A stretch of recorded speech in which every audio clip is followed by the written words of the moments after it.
e o tema vai ser planejamento sucessório.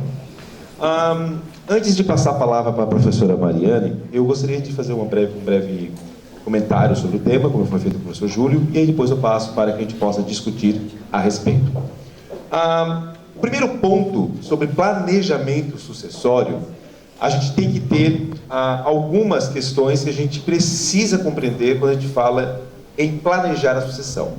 O primeiro ponto está vinculado ao momento em que essa sucessão vai acontecer. É um evento futuro, certo, né? Sabemos que iremos morrer, então isso podemos dizer que é um evento certo, mas é um evento futuro, né? Muitas vezes a gente fala sobre a incerteza, ela é por conta da data, mas ela vai acontecer um dia. E a abertura da sucessão, ela vai ser o termo inicial para a análise legislativa, e não o momento que tu fez o planejamento. Então, para nós advogados, isso é muito delicado e isso exige um esforço muito grande, porque ele entra quase numa espécie de futurologia. Porque tudo que tu faz hoje, tu vai ter que ter a expectativa de que no amanhã a legislação suporte a vontade que tu fez hoje. Porque a legislação que vai ser analisada é o da data da abertura da sucessão.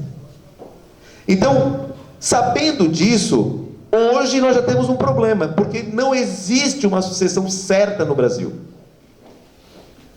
Existe uma grande discussão em vários pontos relativos a regime de bens, a casamento, a união estável. Claro que muita coisa já foi superada. Quer gostemos, quer não, mas já foi superada pelo menos no aspecto jurisprudencial. Como recentemente nós tivemos a equalização e a paridade entre casamento e união estável para fins de família e sucessórios. A professora Mariana tem um posicionamento diferente do meu, depois ela vai falar a respeito disso. Mas, por exemplo, eu particularmente entendi um equívoco do STF em relação a isso. Por quê? Porque eu acho que o casamento é diferente da união estável, não para fins de família, mas para fins patrimoniais, que é a sucessão, Porque dentro do próprio direito de família, nós temos diferenças patrimoniais também no casamento. Existem regimes de casamento. E o STF, ao meu ver, se equivocou ao equalizar os dois para todos os fins, porque, primeiro, o casamento, dependendo do regime, ele tem efeito sucessório diverso. Então já começa por aí. Então, se eu faço paridade ao casamento, a minha pergunta é: qual regime de casamento? Já começa um grande problema. Porque, teoricamente, o STF partiu da premissa de que toda união estável é comunhão parcial. E não é. O que vale na união estável é o contrato. É na ausência do contrato que eu tenho a comunhão parcial. Então, e se eu tiver união estável na comunhão universal? Que eu faça paridade na comunhão universal? Isso é um misto, a gente não sabe, a gente não tem essa resposta. Vai ter que chegar de novo lá para se discutir, talvez. A princípio, pela decisão, é pela comunhão parcial, é pelas regras da comunhão parcial. Mas aí nós já vamos ter problema. Segundo ponto, o STF partiu da premissa que a união estável é pior que o casamento. E é por isso que ele equalizou. E não é verdade. Dependendo da composição patrimonial, a união estável pode ser muito mais interessante no fim sucessório do que o casamento. Basta tu ter mais patrimônio comum do que tu ter patrimônio particular. As pessoas que tinham mais bens comuns durante a união, quando um morria, o companheiro ficava com muito mais patrimônio do que o cônjuge. Partiu também de uma premissa errada o STF ao falar isso. Então, esses erros técnicos acontecem quando tu utiliza o direito pelo viés populista, no sentido não pejorativo da palavra, no sentido de que, gente, temos que, todo mundo tem que ser igual. Calma, tem coisas que são diferentes mesmo e não é inconstitucional. Exemplo, bem básico, já está superado. Tu dá por testamento patrimônio a mais para um filho. Constituição não diz que todos os filhos têm o mesmo tratamento por lei? Não está lá na Constituição? Pois é, mas também está na Constituição o direito de herança. E na colisão de ambas as normas, tu vai beber em outras fontes. E lá nas outras fontes traz que, por testamento, tu pode dispor para a parte disponível, inclusive para benefício de um dos teus filhos. Então, um filho pode ganhar muito mais do que o outro. E não é inconstitucional. Então, não é porque existem tratamentos diferenciados que existe inconstitucionalidade. Se tu optou pela separação de bens, tu vai ter um tratamento sucessório X. Se tu optou pela comunhão universal, Y. Se tu optou pelo casamento da comunhão universal, W. Se tu optou pela união estável, Z. Quando tu não é feliz com qualquer um desses quadros, tu migra para o outro. A nossa legislação, inclusive, permite. Altera o regime. Isso já é planejar a sucessão. Então, planejamento sucessório hoje é um assunto delicado, porque tem muitas lacunas, tem muito ponto que tu não tem resposta. Tu não sabe se isso vai continuar. Tu vai trabalhar com base na jurisprudência que está rolando hoje, para tu planejar o amanhã. E isso é delicado por si só para nós operadores de direito. Começa por aí. Mas beleza, vamos avançar, vamos trabalhar que tu consegue fazer um planejamento sucessório com elementos que nós temos aqui, ou coisas que não são tão complexas. Às vezes um casal que já está casado mesmo, então não vai ter muita discussão. Então esses pontos é mais da teoria, mais da doutrina, mais de palestra, então a coisa está mais tranquila. O primeiro ponto que tu vai ter que pensar é: tu tem que tomar cuidado para que tu não caia na armadilha do cobertor pequeno. O que é a armadilha do cobertor pequeno? Tu tampa o peito, mas tu destampa os pés. Quem já tentou no frio, agora é época de frio. Eu estava ontem, essa noite eu madruguei, eu não consegui dormir muito bem, não é nada demais, mas eu acordei, minha filha deu uma choradinha, eu fui lá atender ela, eu perdi um pouco o sono, aí esse maldito celular, né, o cara começa a responder o WhatsApp, aí eu pensei, agora perdi o sono. Eu soube naquele momento que eu me ferrei. Eu senti, sabe quando tu sente assim, foi embora? E aí eu fiquei até 4 da manhã. E aí, tava lá, e aí tava frio, essa noite foi muito fria. Aí eu resolvi ir lá ver uma televisãozinha, já tava no inferno, abraço do diabo, né? Já vou ver uma série. Fui lá, vou ver série de madrugada.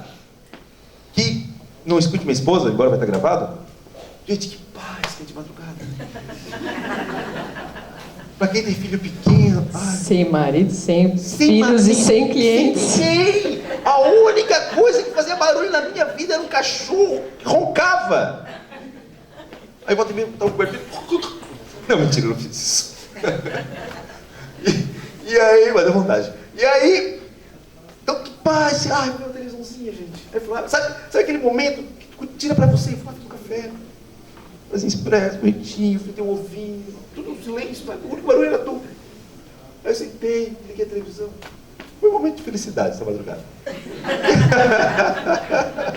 E aí, tava lá assistindo lá minha televisãozinha de boa, e tava cobertor da minha filha.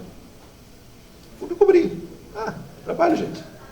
Cobri o pé, mas aí ficava o ombro frio, botava no ombro, ficava com o pé de frio, eu tive que ceder, fui lá em cima e peguei um cobertor correto. Então, te cobrir com cobertor pequeno é problemático. E quando nós falamos em planejamento sucessório, isso acontece muito. Porque a pessoa quer gastar menos.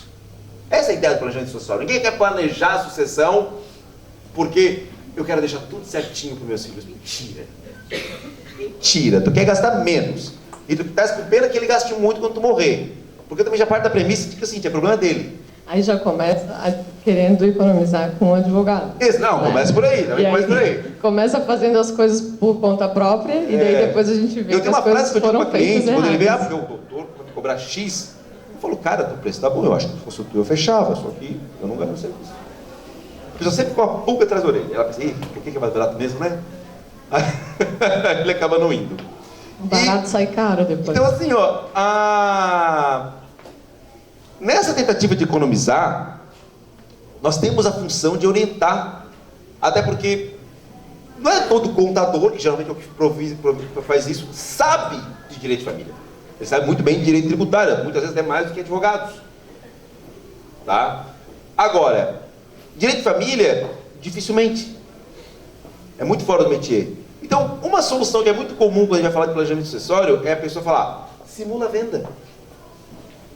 Faz que estás vendendo para o teu filho. Qual é o primeiro problema disso no direito de família? Aquele patrimônio que iria para o filho por doação ou por herança, não vai comunicar. Não vai comunicar. É regra de lei. No momento que tu transfere isso para o teu filho por venda, vai comunicar. Então tu acabou de economizar eventual imposto de sucessão e tu acabou de fazer teu filho perder metade do patrimônio para o cônjuge. Se não for a separação de bens, né? Salvo separação de bens, ou a comunhão universal com a ideia da cláusula de incomunicabilidade se a pessoa vir a casar depois, né? E aí o que a gente vê também, Douglas, é as pessoas quererem depois, no divórcio, no judiciário, falar isso. Exato, mas aí não pode se utilizar da sua torpeza, não, né? Não pode. Mas assim, não é uma, não são duas. Não é várias vezes. É muito comum. Isso não, meu pai doou, mas a gente fez então das duas uma. Então ou fez uma fraude tributária, né? Ou fez uma fraude. Antigamente, tu até conseguia fazer isso. Tu conseguia fazer a doação e lá no contrato social tu colocar que foi doado tal e passar. A junta comercial não aceita mais isso. A junta comercial exige que tu tenha o documento de doação e o pagamento do imposto. E é isso que a pessoa quer fugir e acaba fazendo venda. E aí acontece o que a doutora Mariana acabou de falar. Mas é que eu doei. Não, que tu é onde que está que tu doou? Não, e falam, levam pai de testemunha, tudo. E eu me admiro o advogado ainda compatível com isso, né? Falar, não, vamos levar o teu pai então, vamos dizer que é doação, tipo... Para começo de conversa, que não vai colar, teria que entrar com uma ação anulatória. Segundo que ainda vai... Vai ter que anular o próprio ato. E nós temos um princípio, que é o nemo potesse venire contra factum próprio. Eu adoro esse princípio. Né? Parece magia do Harry Potter, né? Nemo potesse venire contra factum próprio. Né? E que é exatamente isso. Não pode haver prática de atos contraditórios no direito. Pode. Tu não falou que tu vendeu? Como é que agora quer dizer que doou? Que picaretagem é essa? Então, por isso que planejar a sucessão tem que tomar cuidado com o cobertor pequeno e tem que entender que essa economia, ela tem que realmente valer a pena. É claro que em alguns casos vale a pena. Exemplo, o simples fato de tu migrar o imposto de renda da pessoa física para a pessoa jurídica, tu reduz pela metade a despesa anual. Em 2, 3 anos, dependendo do volume envolvido, tu já reembolsa todas as despesas que tu está tendo. Agora, um colega meu entrou em contato comigo essa semana. Ô Douglas, minha mãe está viva, mas está meio velhinha, estou querendo fazer um planejamento social no YouTube. Aí, e realmente, no YouTube, uma propaganda rolando antes dos vídeos de um escritório que eu acho nem de direito, divulgando, você sabia que 40% do patrimônio se perde na sucessão? Eu não sei como. Se perder 40%, assim, da onde? Onde é que está acontecendo isso, cara? Mas tudo bem. E aí aqui a gente faz um planejamento com vocês, blá, blá, blá. Aí eu perguntei, mas qual é o patrimônio da tua mãe, cara? É um carro e uma casa. Não vale a pena? Como, Douglas? Não vale... Bicho, sabia que no momento que eu botar numa empresa, tem que pagar o contador, né? O mensalidade do contador mais baratinho que eu conheço, que é um amigo meu que janta comigo, me dá um abraço, que parte do pagamento é um abraço quando pra ele. Ele cobra 350 mesmo assim. Então, todo ano vai ser quase 4 mil. Esse é um dos maiores mitos que tem do planejamento sucessório. O Douglas já começou a palestra com as polêmicas, né? Mas assim, esse é um dos grandes mitos que as pessoas acham que tem que ter um patrimônio vultuoso também, ou que necessariamente tem que ser feito uma holding. E não é não isso, precisa, né? Então é isso que Mas a solução dele era botar na empresa. E eu já vi essa propaganda. Não, eu já vi essa propaganda desse cara aí que fala que o inventário vai acabar, e não sei o quê. Essa propaganda já apareceu pra mim. Sim. Né? Que os advogados não sabem de nada, né? Que tudo é holding. Então, assim, não é loucura. Só quem não sabe o custo que é uma holding para poder falar isso. Então, nem todo caso de planejamento sucessório tem a necessidade de fazer uma holding. Esse é o maior mito do planejamento sucessório, porque a holding muitas vezes ela se torna muito onerosa para o cliente. Então, nós temos que estudar vários fatores, né, para saber se realmente aquele caso seria o caso de fazer uma holding.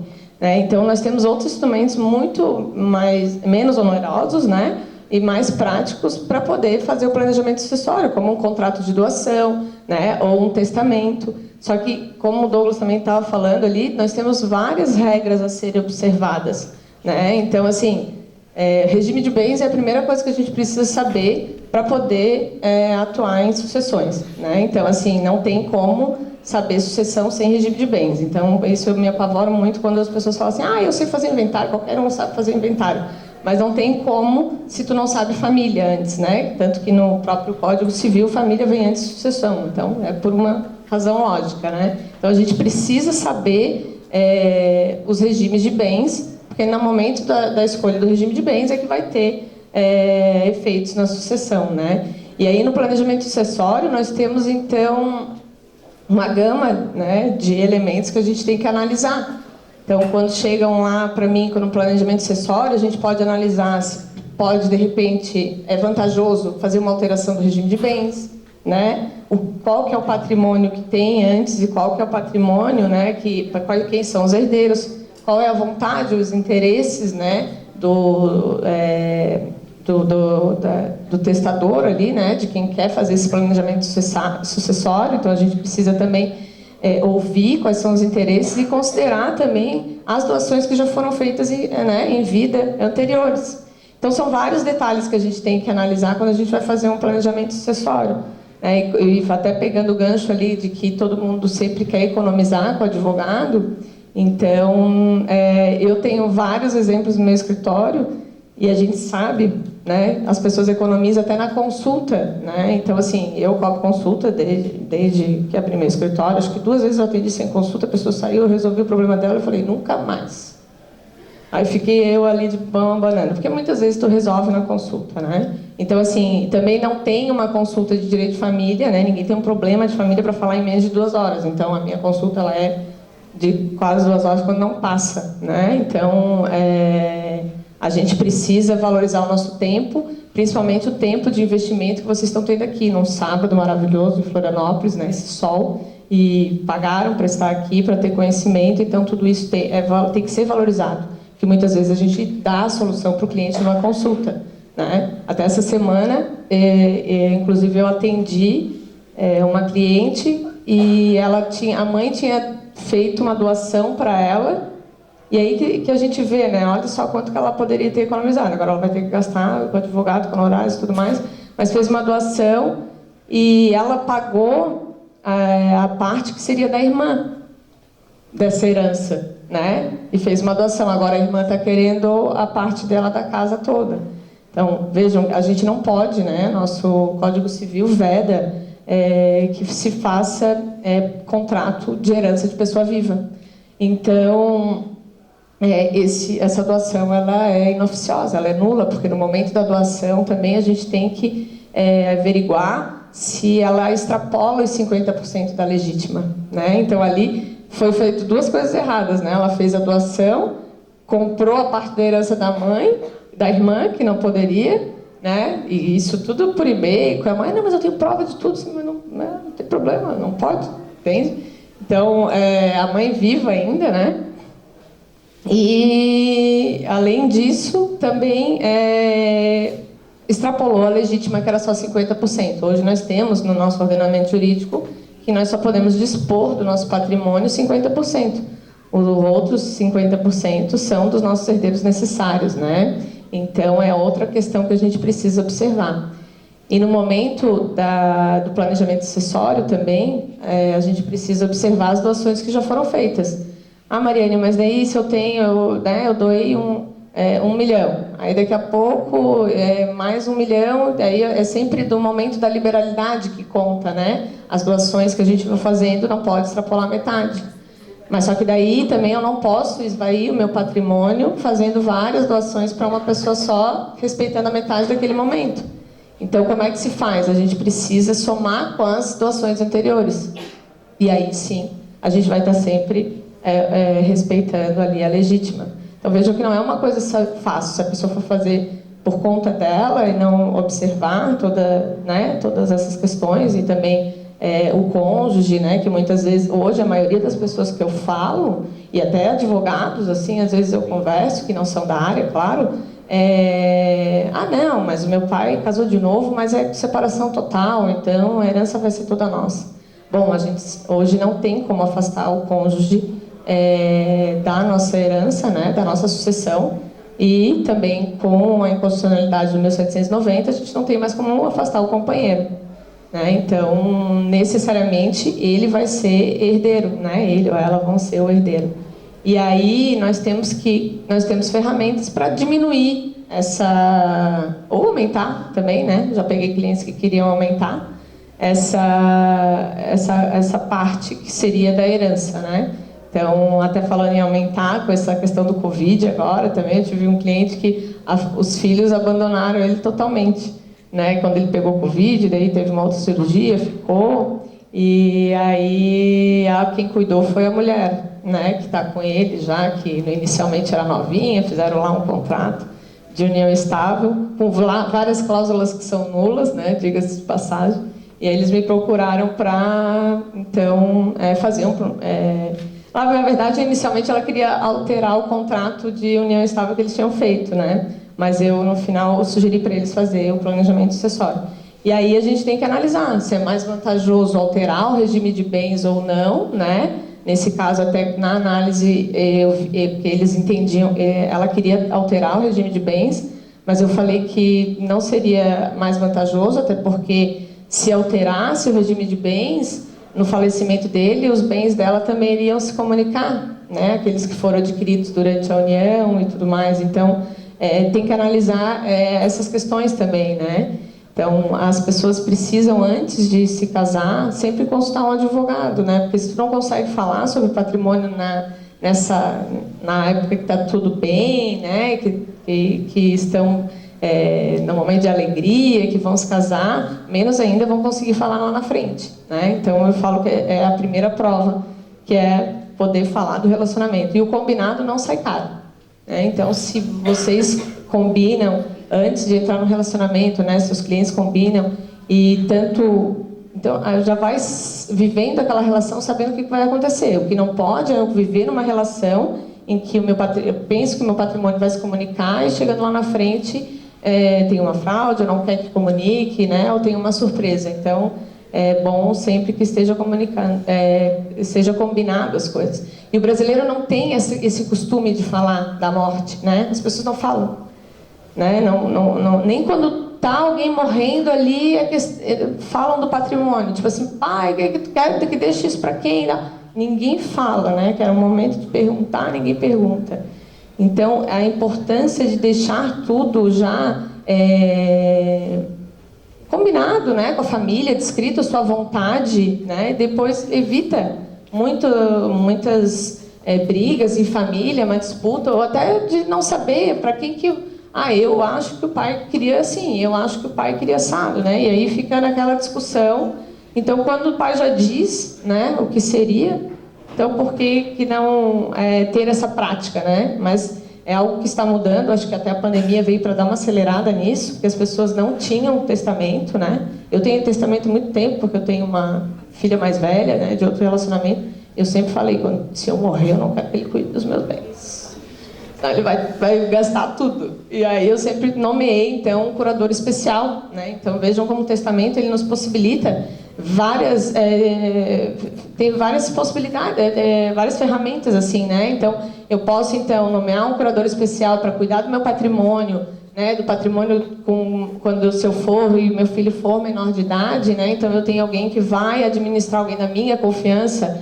Eu e meu marido, nós também temos testamento, nomeamos um tutor especial, né? No caso, a gente vem a falecer os dois juntos para cuidar dos nossos filhos. E além do tutor, também a gente nomeou um curador especial para cuidar do patrimônio. Porque não necessariamente quem cuida do filho vai poder cuidar do patrimônio, não tem a mesma habilidade, né? Então, isso também tem que ser analisado. Muitas vezes quem dá o afeto, ele vai cuidar, né? Então, eu costumo dizer que o nosso bem maior é a nossa família, né? Então, cuidar, fazer um planejamento sucessório é cuidar da nossa família, né? É prevenir ali que a família que se construiu se destrua com o patrimônio que ficou. Então, quando a gente faz o planejamento sucessório, nós temos várias ferramentas ali, né? O contrato de doação, um testamento, uma holding, caso seja um planejamento, um patrimônio vultuoso, caso tenha empresas, e daí vem o mito também de que acha que não vai se pagar ITCMD, vai pagar, só que paga dentro ali da empresa. Então, assim, é uma doação ou é uma cessão, né? Ou vai incidir o ITBI, ou, né, se for onerosa, se for uma venda, ou vai incidir ITCMD se for uma doação. Então, não necessariamente tu não vai pagar tributo, tu vai, só que tu pode fazer até o planejamento desse pagamento de tributo, né? E até falando do que o Douglas comentou com relação ao contador, né, que não tem conhecimento. Além disso, também muitas pessoas fazem um testamento, um planejamento sucessório com o seu advogado empresarial. Prova disso foi o Google, né? O testamento do Google, se fosse feito por um familista, não tinha dado problema, né? Então, não querendo dizer, mas assim, um planejamento sucessório bem feito, é o que eu faço no meu escritório. Quando eu faço, é feito em equipe, com várias expertises, a tributária, a empresarial, dependendo se tem empresa ou não, né? O familista e o contador junto, para entregar um trabalho completo e seguro para o cliente, porque nós temos responsabilidades como advogados por todos os nossos atos. E como até o professor Douglas falou, é algo que se perdura e que pode mudar. Então, nós temos que dar nós temos responsabilidade até a abertura daquela sucessão. Então, se a legislação alterou, eu tenho que ligar para o meu cliente. Seguinte, vamos ter que refazer aí o teu planejamento sucessório, né?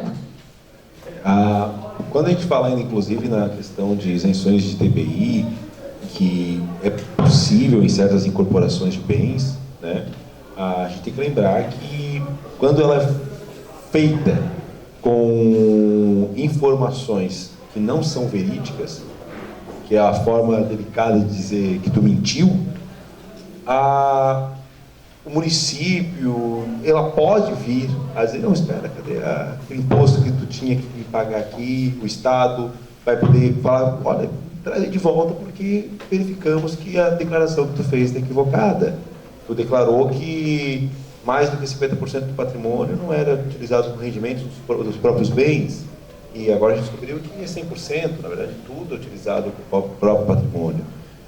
Tu não fez a incorporação da totalidade do bem, tu incorporou apenas parte deles. Então, essas regras de isenção não se aplicam a você.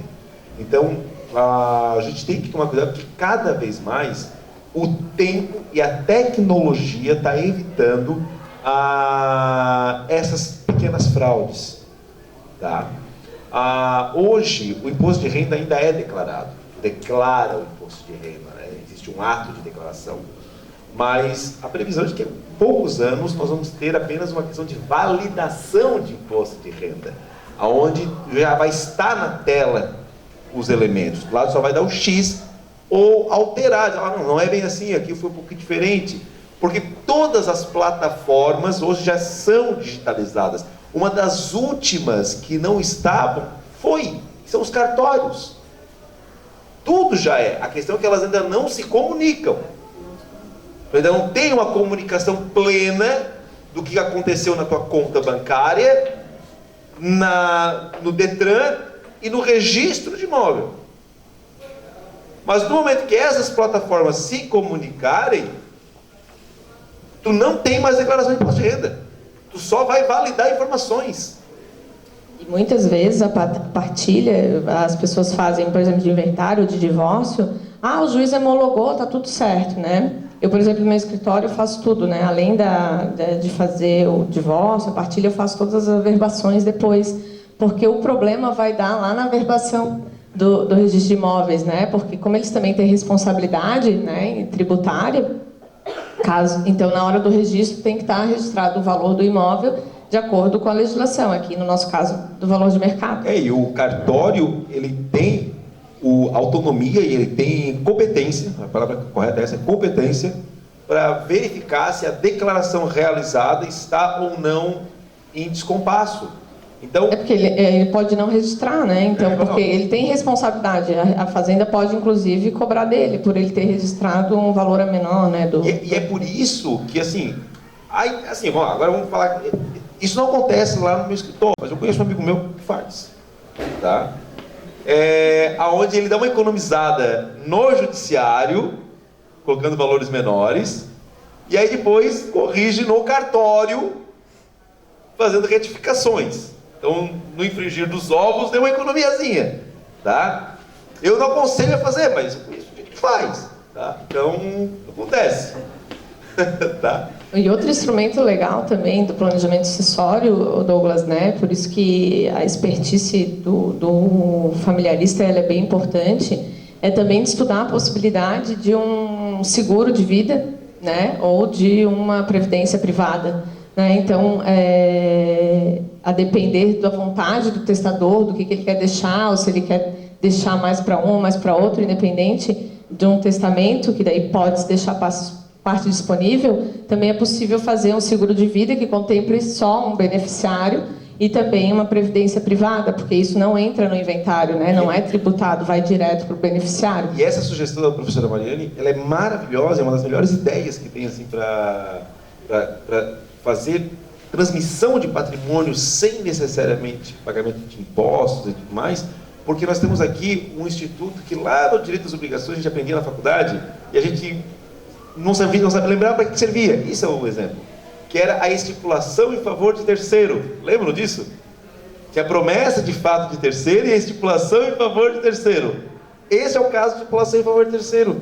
Onde você contrata com o B, que é a Previdência, que é a seguradora e tal, mas você não é beneficiário. O beneficiário é o terceiro. Está estipulando em favor de um terceiro. Certo? Então, por mais que o contrato seja A e B, o beneficiário já nasce na sua origem como C. Então, por isso que não vai passar no teu inventário. Ele é totalmente fora. Ah, mas Douglas, mas a minha cliente, ou a minha mãe, a minha tia, teve que levar partilha, teve que provar que era filho para receber o seguro. É porque é diferente. É porque, primeiro, ou foi feito na época onde as agências regulamentadoras de seguro, é SUSEP, eu acho, né? SUSEP. Não foi indicado, né? Agora eu não lembro como é que era a agência regulamentadora do seguro, acho que é SUSEP, né? Se não é indicado o beneficiário, daí são os herdeiros. Antigamente, tu não precisava declarar nominalmente, só dizia filhos. Aí era um problema, dependia do inventário. Porque tinha que ter um inventário declarando quem eram os teus filhos, né? Hoje já um bom par de anos, já mais de uma década, houve uma mudança na regra da SUSEP que exige que tu indique o beneficiário e a categoria dele. Por quê? Porque no caso de divórcio, por exemplo, a pessoa que era cônjuge, ela perde a qualidade de cônjuge como beneficiário. Tu não precisa fazer a retificação do segurado. O segurado não precisa fazer a retificação do beneficiário. Porque tu botou Joaninha, cônjuge. Deixou de ser cônjuge, por mais que seja o nome Joaninha, não é mais beneficiária. Certo? Mas os filhos, por exemplo, se tu colocar 3, se tu não colocar os 4 que tu tem, porque talvez seja desconhecido ou prole eventual, seja o que for, não tem problema, só os 3 vão receber. Porque é nominal. Entenderam? Então, é uma das ideias maravilhosas que a professora Mariane está trazendo, que dá para fazer. O único problema do seguro é que todo ano tu perde o patrimônio que tu, digamos, expendeu, né? Tá dizendo, nem se morrer. Não morri, perdi. Passa mais um ano, não morri de novo, perdi. Então, certo? A previdência privada, pelo menos, vai incorporando, tá? Vai incorporando. Mas o seguro de vida é a boladinha melhor, né? Douglas é ótimo. Já me perdi aqui no microfone. Não é? Todo ano tu olha, cara, eu perdi. Mas, voltando aqui para o planejamento sucessório, outra questão muito importante para a gente, quando a gente vai fazer contrato de doação, das cláusulas de reversibilidade, de incomunicabilidade, impenhorabilidade, né? Eu já peguei um caso no meu escritório de uma cliente que, na verdade, ela tinha feito a economia, é o que eu digo, economia burra, né? Não consultou advogada, aí eu vou lá, esperto, vai lá, vou fazer a contrato de doação aqui direto no cartório e tal, né? Então, acabou doando para o filho o apartamento e esse filho veio a falecer. Não é o normal da vida, mas aconteceu e ele vivia em união estável, né? Então, assim, ela, se tivesse uma cláusula de reversibilidade, esse bem teria voltado para ela, né? E aí foi, então, objeto de partilha ali junto com a companheira. E eu tive um caso que foi muito triste também, foi por quando o pai e a mãe fizeram toda a transmissão dos bens para os filhos, tá? E quando houve o falecimento do pai, a mãe tentou exercer o direito real de habitação e os filhos não permitiram. Porque direito real de habitação é direito pessoal. Então, se existe direito real de habitação, de patrimônio da empresa. Só para quem talvez mas não se doou todo caso não, uma anulação. Só para quem não está sabendo. O cônjuge ou companheiro tem o direito, na morte do outro, de direito real de habitação, independente de regime de bens ou de herança. É um direito dado ao cônjuge e companheiro, de tu se manter no bem que tu mora, que é por isso que é direito real de habitação, para tu continuar morando lá, naquele bem. Muitas vezes isso, inclusive, é um problema para algumas famílias. Eu tive um caso concreto onde o cara casou com uma outra moça, ele faleceu, ela não tinha direito sucessório nenhum, não tinha meação, mas tinha o direito real de habitação. Teoricamente, os filhos ganharam bem, mas não vão poder usufruir. Era um bem de alto valor, e como ele deixou a aposentadoria para ela por ser dependente, ela conseguia bancar o condomínio, etc. Então, vai ter apartamento na beira-mar, condomínio alto, mas bancava. Tanto que a solução que os filhos tiveram foi indenizar ela. Compraram outro apartamento para ela e deram para ela. Vou pegar esse apartamento aqui, ó, e libera isso para nós. Porque tipo, ela valia quase 3 milhões e deram um apartamento de 200 mil. Então, ela não tinha direito mesmo pelo menos ganhou um patrimônio, todo mundo ali saiu feliz na história. Tá? Porque ela tinha direito de ficar no apartamento, ela podia.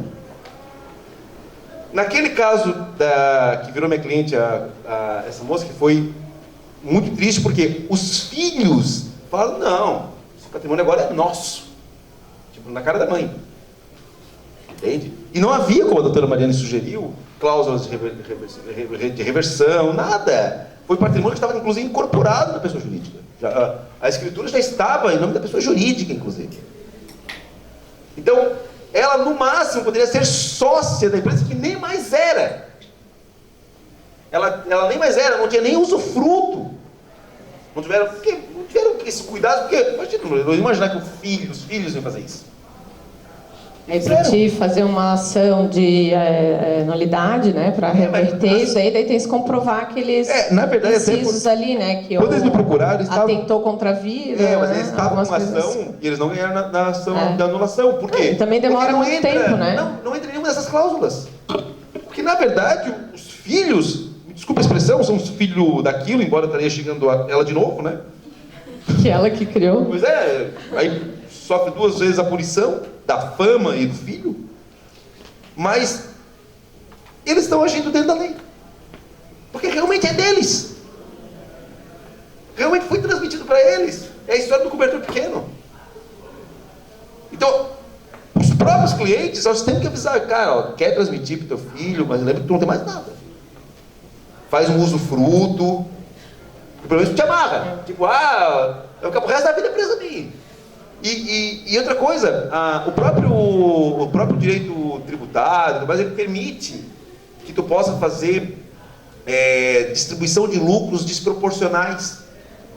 Então tu pode pegar e jogar a distribuição do lucro desse patrimônio maior para aquele sócio minoritário que era o proprietário anterior, né, que era o pai e a mãe, bem diferente dos outros sócios reais. Porque também eu já vi um outro processo que também foi muito triste, ter que dar essa notícia à pessoa, porque é uma coisa muito injusta, muito imoral, mas não ilegal, que foi o fato de o imóvel estava já numa composição patrimonial de empresa, os pais, que eram os proprietários anteriores, tinham um percentual muito pequeno, que eles foram migrando ao longo do tempo para os filhos, incorporando os benefícios para não impactar no imposto de renda. Então foi uma coisa bem planejadinha mesmo, sabe?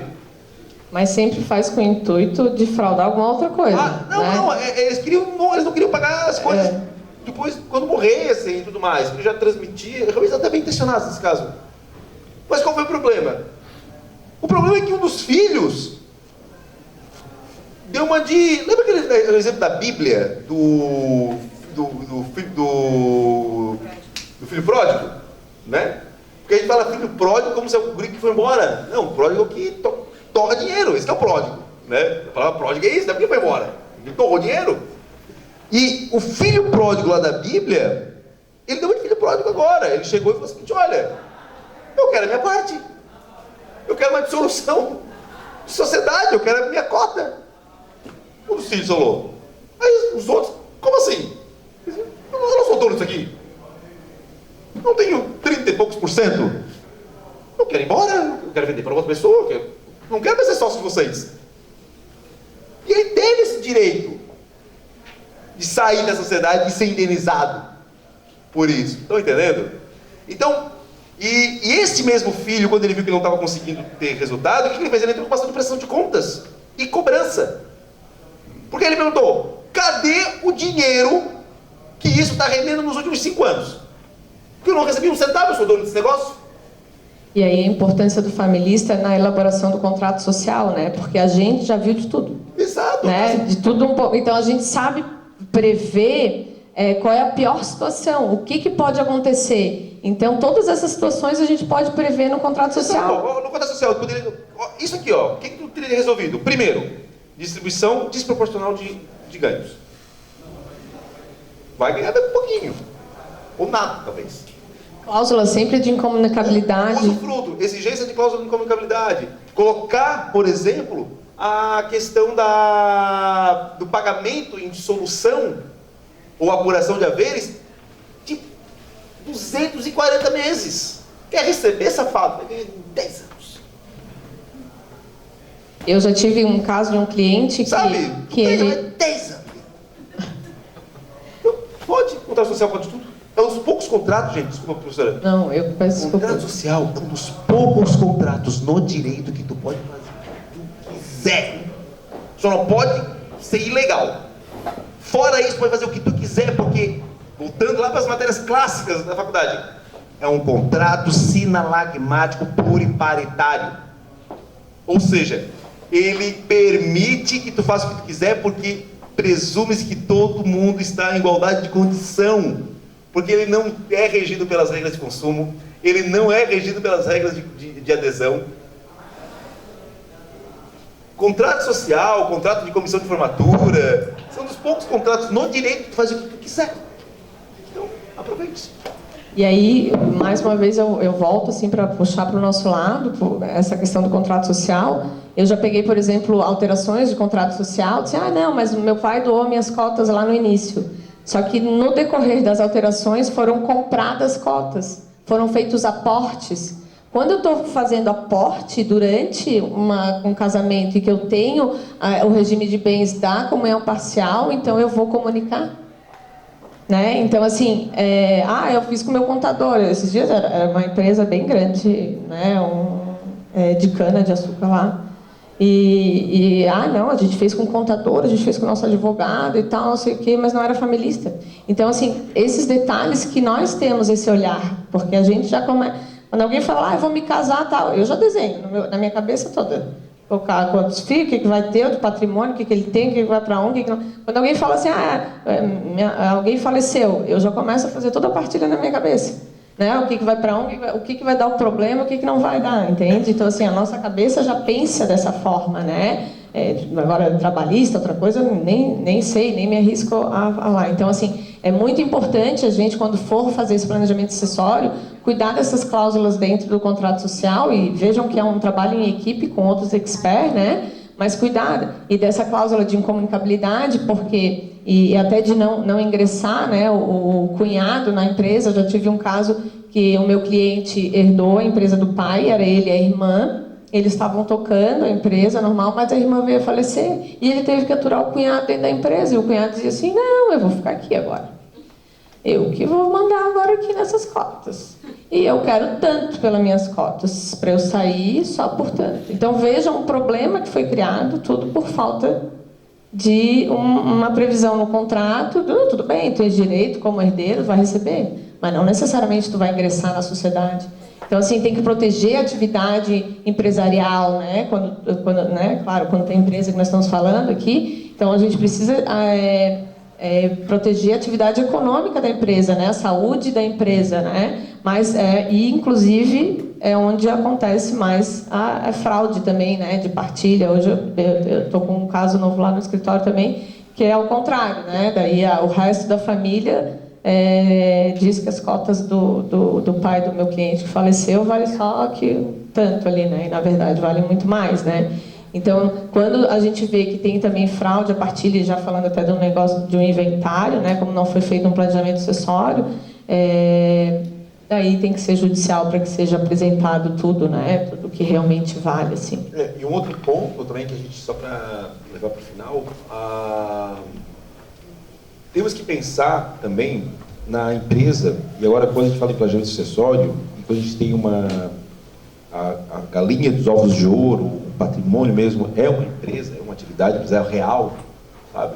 Não está construindo uma empresa para administrar os bens, não, essa empresa existe e é ela que fomenta a família. E todo sócio tem uma família. Mesmo que a empresa não seja familiar, mas todo sócio tem uma família. Exatamente. Então tu tens que pensar que o patrimônio tem que ser protegido, ou seja, essa empresa tem que ser protegida, inclusive dos próprios sócios. Então, uma das funções que tu, muitas vezes, como advogado, tu tem que orientar o teu cliente como é que vai ser no caso de morte de algum dos sócios? O que vai acontecer com essa empresa? Porque o que a gente vê nos contratos sociais padrão, vindo aqueles lá da contabilidade, sem maior discussão, vocês já leram essa cláusula. Havendo falecimento dos sócios, será apurado em balanço especial o patrimônio, podendo os herdeiros receberem. Cara, essa cláusula, ela acaba com a empresa quando a pessoa morre. Porque agora a empresa fica presa ao inventário do sócio. Porque primeiro, tu tem que descobrir quem são os herdeiros, que ali não diz o nome das pessoas, mas ver quem são os herdeiros. Tu vai ter que saber se os herdeiros querem receber em cota. E depois os herdeiros ainda vão ter o direito de pedir prestação de contas, apuração de haveres e liquidação daquelas cotas do pai. Cara, tranca a empresa. E assim, pela lei de Murphy, quem vai morrer é o sócio gestor, é o sócio administrador. Nunca vi sócio minoritário morrer. Nunca. Aquele sócio de 1% é imortal. O diabo não morre. Agora é o sócio gestor, o único que assina para a empresa, esse morre rápido. Esse bate a bola, bate as botas, morre, aí não consegue mais, nem mais precisa passar um cheque na empresa. Inclusive o planejamento sucessório possibilita que nomeie quem vai cuidar da empresa. Então, por exemplo... se é aquele filho que sabe mais, que cuida mais. Então, assim. esse ponto, que aí é onde eu quero chegar. Porque, primeiro, a gente vê muito erro nas várias sessões, e isso é importante. Nós vemos inventariante assumindo o cargo de gestor da empresa ou de sócio. Ele não é nada da empresa. Ele é apenas herdeiro das cotas do pai. Ele não tem que entrar na empresa. É que às vezes a gente vê o juiz ordenando isso e os outros sócios, que é tudo amigo, deixa. Mas basta um sócio falar: como? Esse garoto, essa moça vem aqui na empresa falar qualquer coisa. Não. Affect sociedades. Não. Ele não entra nessa empresa. Nós vamos prestar contas para ele e deu. Então, já começa por aí. Então, por isso que nós temos que pensar nos contratos sociais. Gente, lembra que eu falei que pode tudo? Pois é, olha como muda a vida de uma empresa. Claro que nós vamos ter casos e casos. Tem casos que o sócio não vai querer isso. Mas uma das formas de proteger a empresa é, havendo o falecimento de um dos sócios, as cotas são incorporadas pelos sobreviventes na proporção, e é prestado contas ao espólio com a indenização correspondente no prazo X. Morreu, junta a certidão de óbito e altera o contrato social e presta contas para o espólio. Até porque agora quem vai ser o herdeiro, aí é com eles, é com eles. Claro que às vezes o sócio não quer esse destino primeiro, porque quer as coisas dos seus filhos. Então, essa é a tua vontade? Então chama os demais sócios, é o filho que, aí sim, qual é o filho que é bom para tocar isso aí? Qual é a tua esposa? Quem que vai tocar no que eu morrer? Ah, é esse. Então já coloca no contrato social isto como cláusula, chama todo mundo como anuente e pronto. Está resolvido. À tarde nós vamos falar sobre partilha e sucessão de cotas empresariais. E vocês vão ver o problema que é o cônjuge, mesmo não tendo direito a ser sócio, o que ele faz com a empresa. Pois ele quer botar no litígio. Nesse caso, envolve também quando é feita uma holding familiar? A doutora perguntou se esse caso que eu falei envolve... Assim, ó, envolve quando tiver empresa, porque nesse caso, por mais que seja uma holding familiar, ela não deixa de ser uma empresa, ela não deixa de ter regra, ela não deixa de ter um contrato social. Então a pergunta é, como é que está no contrato? É porque o nome é só holding, né? Mas ela não é um tipo de sociedade, tá? Diferente, ela é uma empresa. Pode ser limitada, pode ser... Entende? Assim, o holding é o que eles chamam para administrar uma massa de bens... Ou até de outras empresas. Né? Ou várias empresas, né? Eu tenho 3 empresas e eu coloco tudo numa holding. O que é legal da holding nesse ponto? Porque tu consegue deter, inclusive, o poder de voto. Por exemplo, eu tenho 3 filhos, tá? E aí na holding eu tenho várias empresas. E aí se eu já coloco nas empresas que eles têm tanta porcentagem cada um, eu divido o voto deles. Se eu coloco tudo dentro de uma holding, eu coloco o voto todo junto, né? Então, dependendo do tipo da empresa, eu consigo concentrar na holding o poder de voto numa porcentagem maior e não individual, né? Entende? Então, mas o mais interessante da holding é quando tem muito patrimônio, muitos bens, né, muitos imóveis, que daí a carga tributária também ela é menor. Quando tu vai, são aluguéis que eu estou oferindo ali, então a carga tributária fica menor e o planejamento sucessório é mais fácil fazer ali dentro dela. Mas tem que ser analisado se vale a pena financeiramente, porque aí sim tem que ter um patrimônio muito vultoso para justificar o pagamento e o custo que é para montar uma holding. Por exemplo, vou dar um exemplo para ti. Se a tua empresa, vou dar um exemplo bem prático, por exemplo, se a tua família, por mais que ela tenha uma quantidade grande de bens, mas são bens que não rendem valores, tá? Me parece que colocar isso numa pessoa jurídica, ela talvez não seja um grande negócio. Entende? Porque tem outras formas de distribuir este patrimônio para as pessoas que tu quer que alcance, por várias outras formas, via testamento, via uma série de coisas. Contrato de doação, simples. Tem várias formas de fazer. Até aquela história do compra e venda, talvez tenha para fazer dependendo do regime de bens dos teus filhos, etc. Mas aí tem que ter a anuência de todos os outros filhos, né? Quando é compra e venda. Antecipação de herança, aquela história toda. Que também tu pode fazer uma cláusula de salvaguarda via testamento. Tu pode validar esses atos em vida através do testamento dentro da parte disponível, para não sujeitar a colação. Também é uma sugestão. Mas o próprio contrato de doação, né, Douglas? É importante colocar que sai da parte disponível, não, porque senão ele vira um mini testamentozinho, sabe? Então tem soluções. Agora, quando a tua pessoa jurídica rende bens, então, tipo, tem lá vários bens e rende aluguel, etc. Aí já começa a ficar interessante, porque o aluguel que hoje está incorporando no CPF, que está recebendo no CPF, está indo para o teu imposto de renda no CPF. Tu vai pagar quase 30% de imposto de renda. Já na pessoa jurídica é 11,3%, né, como me fala a memória, sabe? E a mesma coisa quando tu for vender algum desses bens, porque geralmente tu vai vender por um valor maior do que está registrado, então tu vai ter ganho de capital. E aí, novamente, tu cai nesse percentual que também é alto, sabe? Então aí começa a valer a pena. Então a gente tem que analisar o caso a caso. Fazer um cálculo tributário. Agora, quando eu falo de empresa, e a gente tem uma empresa que é o que rende a família, e teu cliente está preocupado de como isso vai ficar, tu também tem que conversar com o teu cliente sobre, quem é que vai administrar essa pessoa jurídica na tua falta? Porque muitas vezes tu colocar isso para os filhos dele é acabar com o patrimônio. Quem já não viu as empresas que morrem na terceira geração? Empresas gigantescas, elas geralmente acabam na terceira. Os estudos, as pesquisas apontam que Ela se mantém no máximo na segunda e morre na terceira. Familiares ficam até a terceira geração. Morre. Agora, qual é o segredo das empresas que duraram? Elas deixaram de ser empresas familiares. Na verdade, a família virou apenas parte do conselho da empresa. Profissionalizaram, né? E, na verdade, Tu profissionalizaram. coloca no via testamento, tu coloca via contrato social que não, teus filhos não vão ter gestão. Eles vão migrar para, por exemplo, um profissional. Vai ter um administrador, vai ter um gestor, vai ter... Sabe? Tu tira da mão dessas pessoas.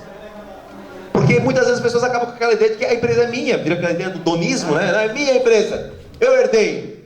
Ah, querido, não quer dizer que tu herdou a expertise de quem fundou. Isso não herda. Certo? Tu herdou o patrimônio que ele criou. E provavelmente vai torrar esse patrimônio. Então, por isso... Então, por isso que tu vai ter que pensar o seguinte. Talvez tu vai ter que deixar... Ou, exemplo... Às vezes tem um dos filhos que é contra filho. Que faz a coisa acontecer. Tu não precisa dar um patrimônio a mais pro teu filho. Basta tu indicar que ele vai se manter num cargo X ou Y e ele vai receber a remuneração como salário pela função. Então ele tem a cota de herdeiro, mas vai ter a função e recebe salário. Entende? Então tu pode fazer isso, tu pode fazer essas nomeações. Via testamento, via contrato social e por aí vai. E é bem importante, né, nesses contratos, ou nessas doações em vidas, ou nesses contratos de doação, especificar se está saindo da parte legítima ou se está saindo da parte disponível. Exatamente. Então é um simples trecho ali que a gente coloca que está saindo da minha parte disponível e dispensado da colação. Porque senão eu tenho que trazer na abertura da sucessão, né, no inventário, eu tenho que colacionar esse bem que foi doado em vida. Tu cria um prejuízo para o próprio herdeiro, né, se tu não botar isso. Ele vai ter que devolver. E daí ele vai ter que devolver, porque pela igualdade dos filhos e dos quinhões, ou dos herdeiros, tu tem que receber todos os mesmos quinhões, né? Então, ele vai ter que trazer de volta, e daí o valor que a gente vai trazer é o do momento da liberalidade, né? Teve uma época que teve uma discussão com relação a isso, e hoje se considera o momento da liberalidade, ou seja, o momento que eu doei. Essa é a adoção do nosso ordenamento jurídico brasileiro, e aí eu vou ter que colacionar esse bem para daí depois somar e ver se a partilha foi igualitária, né? Eu tenho uma dúvida com relação à previdência aberta, da transmissão ali de patrimônio, né? Dentro dessa questão, porque ela não pode ser considerada uma fraude a legítima,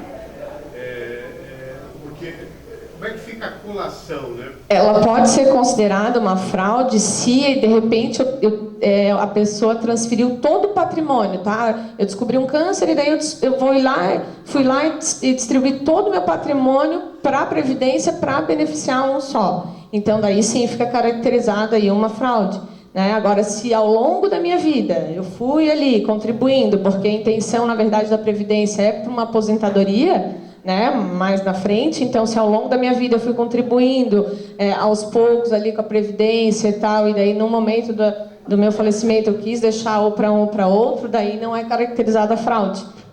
Então, assim, no momento, o direito de família ele é muito maravilhoso por isso, assim, não existe uma conta certa, né, uma matemática, vai ser analisado cada caso.